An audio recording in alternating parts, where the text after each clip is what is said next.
Dia, meus irmãos. Eu vou ler um pouquinho da Bíblia, mas eu vou ler as 100 perguntas e respostas sobre a Bíblia.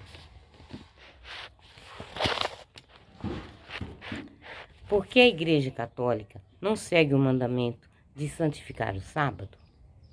É verdade que a Bíblia, no Antigo Testamento, mandava observar o sábado como um dia santo, dia em que Deus repousou depois de ter criado o mundo.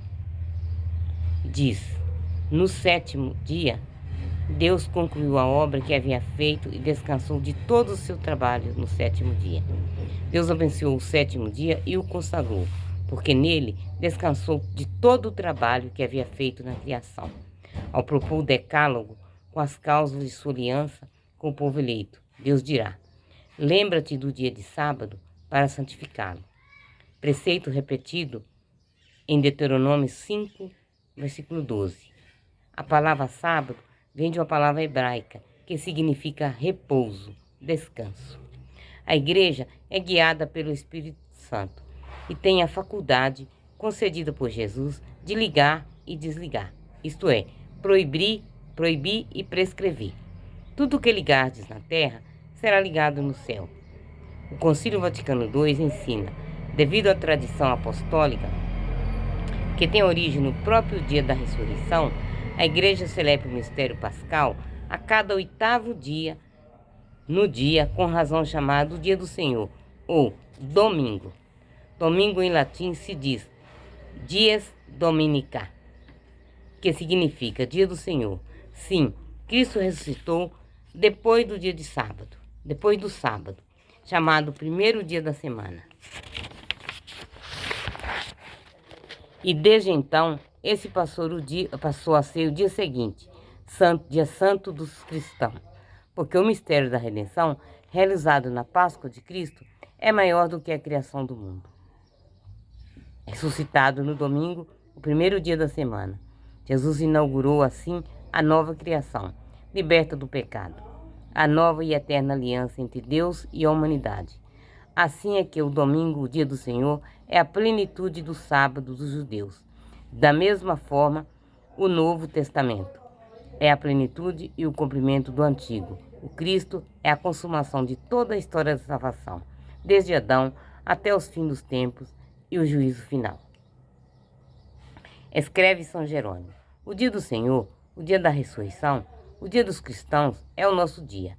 É por isso que ele se chama Dia do Senhor, pois foi nesse dia que o Senhor subiu vitorioso para junto do Pai.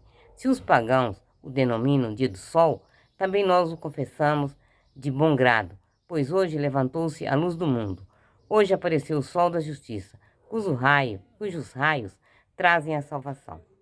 O próprio Testamento manifesta que os primeiros cristãos se reuniam no dia do Senhor para celebrar a memória de seu Senhor. Jesus apareceu aos discípulos no dia da Páscoa, que foi um domingo, e 8 dias depois, novamente, nos conta em que em Trode a comunidade cristã se reuniu no primeiro dia da semana para partir o pão, isto é, para celebrar a Eucaristia. São Paulo prescreve aos Coríntios que a coleta para as igrejas se faça no primeiro dia da semana. Usa a expressão Dia do Senhor para situar a visão que teve João na ilha de Patmos. São Justino, que viveu no século II, informa que no dia do sol, como é chamado, reúnem-se no mesmo lugar os habitantes, quer da cidade, quer dos campos. Leem-se na medida em que o tempo o permite, ora os comentários dos apóstolos, ora os escritos dos profetas, e continua a descrever o que era a reunião dominical dos cristãos, a saber, a celebração da Eucaristia. Por que a igreja venera as imagens se a Bíblia os proíbe? Explica-se a insistência do decálogo na proibição das imagens. Para inclinação dos povos antigos, a idolatria é porque Israel tinha vivido entre os egípcios que eram propensos a venerar qualquer tipo de imagem. O ídolo era considerado o próprio Deus. A proibição visa mais que as imagens em si mesmas, ao período que havia de falsificar a verdade, tanto em seus princípios como em sua aplicação religiosa. O motivo alegado era que Deus tinha falado sem imagens no Horebe, o episódio do bezerro de ouro adorado pelos israelitas. Mostra como era real o perigo de cair na idolatria, quando esse perigo não existe ou nas imagens ajuda o dogma e o culto, mas que rejeitá-las deve ser admiti-las. No próprio Antigo Testamento,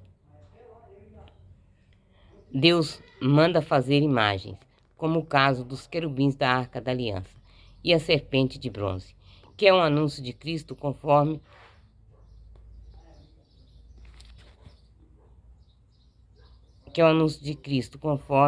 Ju. Não foram fabricadas para ser objeto de culto.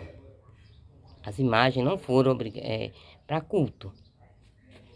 Depois da encarnação de Deus em Jesus, pode-se representar a divindade encarnada com toda a propriedade por meio de imagens. Assim, entendeu o grande defensor das imagens, São João Damasceno, que escreveu no século VIII.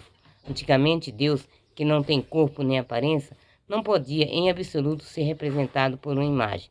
Mas agora que se mostrou na carne e viveu como os homens, posso fazer uma imagem daquilo que vi de Deus. E cita em 2 Coríntios, versículo 3, 18. Com o rosto descoberto, completamente contemplamos a glória do Senhor.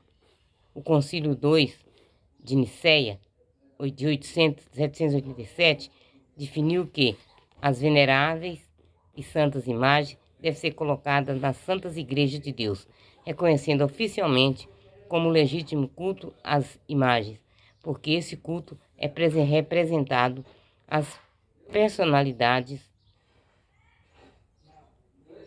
Deus reconhecendo oficialmente como... Eu vou ler de novo.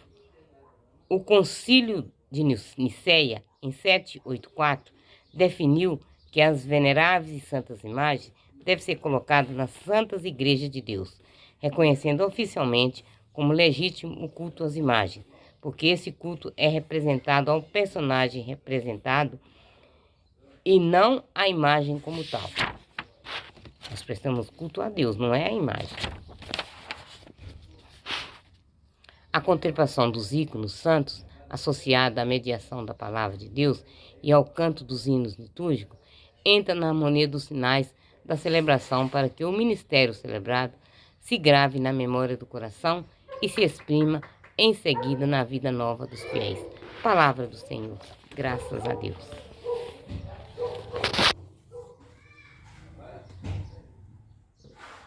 Vou parar por hora, meus irmãos, mas depois eu volto. Deus abençoe a todos os meus irmãos, a todas as minhas irmãs, que ouçam a palavra de Deus, que ame a palavra de Deus, que as guarde no coração, que é muito bom, é muito bom, é muito gratificante para todos nós. Amém?